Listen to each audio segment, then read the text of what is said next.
As the sun dipped below the horizon, my friends and I arrived at the secluded forest clearing where we planned to camp for the night. Excited for a weekend of adventure, we quickly set up our tents and started a crackling fire. As darkness enveloped the woods, the atmosphere grew eerie. The crackling of the fire was the only sound, and the shadows danced around us, creating an unsettling feeling.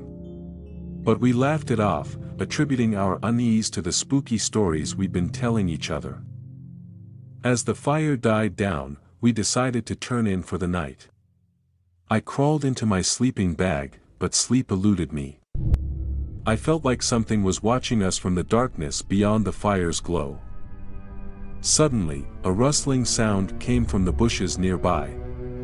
My heart raced as I strained my eyes to see what was causing it. Was it an animal?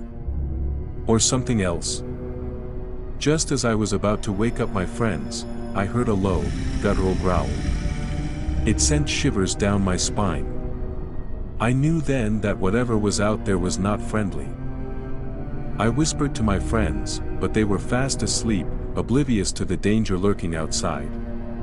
I didn't want to leave the safety of the fire, but I knew I had to investigate.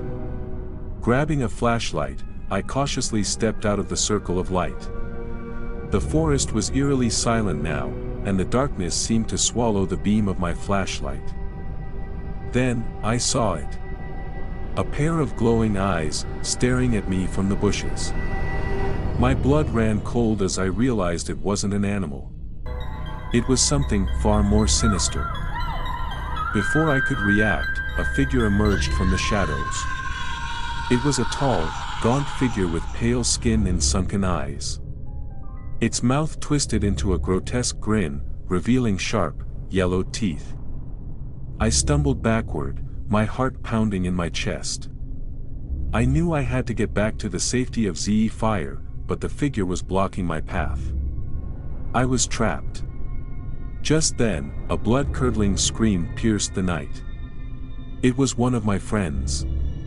Without thinking, I sprinted back to the campsite, my fear giving me wings. When I reached the fire, I found my friends huddled together, their faces pale with terror. They had heard the scream too. We didn't sleep that night. Every sound made us jump, and the feeling of being watched never left us. When morning finally came, we packed up our things and left the forest behind, vowing never to return. But to this day, I can't shake the feeling that whatever I saw that night is still out there, waiting in the darkness of the forest.